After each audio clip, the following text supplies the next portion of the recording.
다음 소식입니다. 부평 삼산동 주민들과 부천 상동 주민들이 특고 앞선 매수를 두고 한전과 갈등을 빚고 있죠.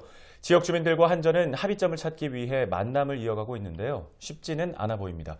취재 기자와 이야기 나눠보겠습니다. 네, 이재필 기자 스튜디오에 나와 있습니다. 이 기자, 먼저 인천 삼산동부터 살펴볼 텐데요. 얼마 전에 한전의 한 직원이 삼산동 주민을 사칭해서 커뮤니티에 글을 올려서 논란이 됐었습니다. 이때 삼산동 주민들은 김종갑 한전 사장의 공개 사과를 요구했는데요. 어떤 상황인가요? 네, 삼산동 특허업 대책에는 이제 8월 10일까지 이제 공개 사과를 요구하면서 이를 받아들일지를 어떤 의견을 달라고 한전 측이 요청을 했습니다. 네. 이에 한전 측이 답변을 했는데 대표의 공개 사과는 어렵다는 입장을 밝혔습니다. 예. 한전 측은 문제의 직원이 벌인 개인 일탈 행위다라고 말을 하면서 이렇게 해당 직원을 업무에서 배제한 상황이다. 라고 이제 이야기를 했는데요. 예. 그리고 한전은 문제 발생 당시에 특고압 매설 관련 책임자인 경인건설본부장 명의로 사과 공문을 대책에게 보낸 바가 있습니다.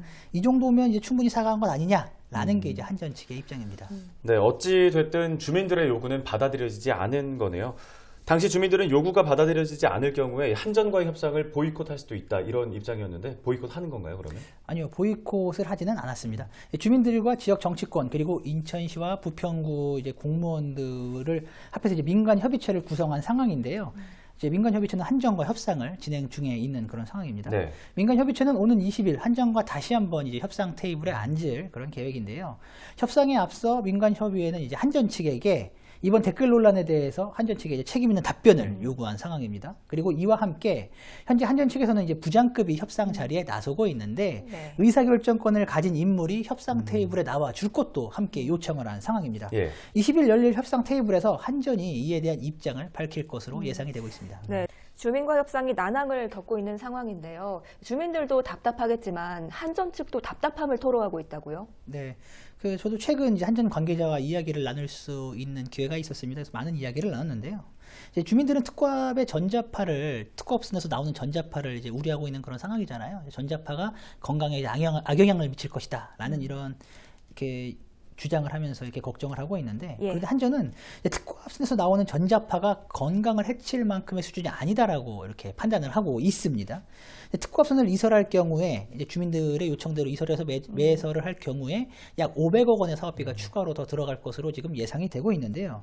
한전 측은 건강에 영향을 미칠 정도의 수준이라고 한다면 당연히 사업비를 더 들여서 이설을 추진을 할 것이다. 그런데 현재 판단하기에는 건강에 영향을 미치지 않는 것으로 지금 판단을 하고 있는데, 이런 상황에서 과연 500억 원이라는 사업비를 더 투자할 수 있겠느냐, 이게 지금 한전 측의 입장인 거예요. 네. 네. 그러면서 이제 특고압과 전자파에 대해서 전문가를 초청해 이제 토론회를 열고 싶다는 입장을 저희에게 피력을 하기도 했습니다. 저희도 취재를 하면서 많은 전문가들을 만나서 이제 의견을 이렇게 물어왔었는데, 그런데 이제 특고압에서 흘러나오는 미량의 전자파가 이제 인체에 미치는 영향에 대해서는 의견을 많이 달리하고 있었거든요. 전문가 초청 토론회는 일방의 주장이 아닌 다양한 의견을 모두 다룰 수 있어야 하는 만큼 이 부분은 한번 검토를 해봐야 할 것 같습니다. 예, 알겠습니다. 그런가 하면 또 부천 상동 지역 주민들 역시 특고합선 매설을 두고 한전과 갈등을 겪고 있는 상황인데요. 관련해서 한전과 부천시가 행정 소송을 현재 진행 중이죠. 네, 맞습니다. 한전이 상동 일대에 특고합선을 매설하기 위해 이제 부천시에 도로 조명 허가를 신청을 했는데요. 부천시가 주민 반발에 따라서 이 신청을 이제 무대응으로 이제 일관한 거죠. 이에 한전이 이거는 위법하다며 지난해 11월 이제 한전을 상대로 행정 소송을 제기한 겁니다. 네, 잘 알려진 대로 1심 소송에서는 부천시가 패소했는데요. 항소심을 앞두고 있는 상황인데 어떤지 설명 좀 해주시죠. 네, 맞습니다. 한전은 이제 법 기준에 부합하게 도로 조명 허가를 신청을 했는데 부천시가 이제 위법하게 대응하고 있다며 소송을 제기한 건데요. 지난 2월 열린 1심 선고 공판에서는 재판부가 부천시의 위법성을 인정을 했습니다. 그리고 부천시는 곧바로 항소했는데요. 항소심 선고 공판이 오는 21일 예정되어 있습니다. 그러니까 항소심에서 결과가 뒤집어질지 아니면 원심의 결과가 유지될지는 한번 지켜봐야 할 것 같은데요. 만약 유지가 된다고 하더라도 부천시는 대법원까지 가겠다라는 입장을 밝힌 그런 상황입니다. 네. 예, 잘 알겠습니다. 관련 얘기는 오늘 여기까지 듣도록 하겠습니다. 이재필 기자 수고하셨습니다.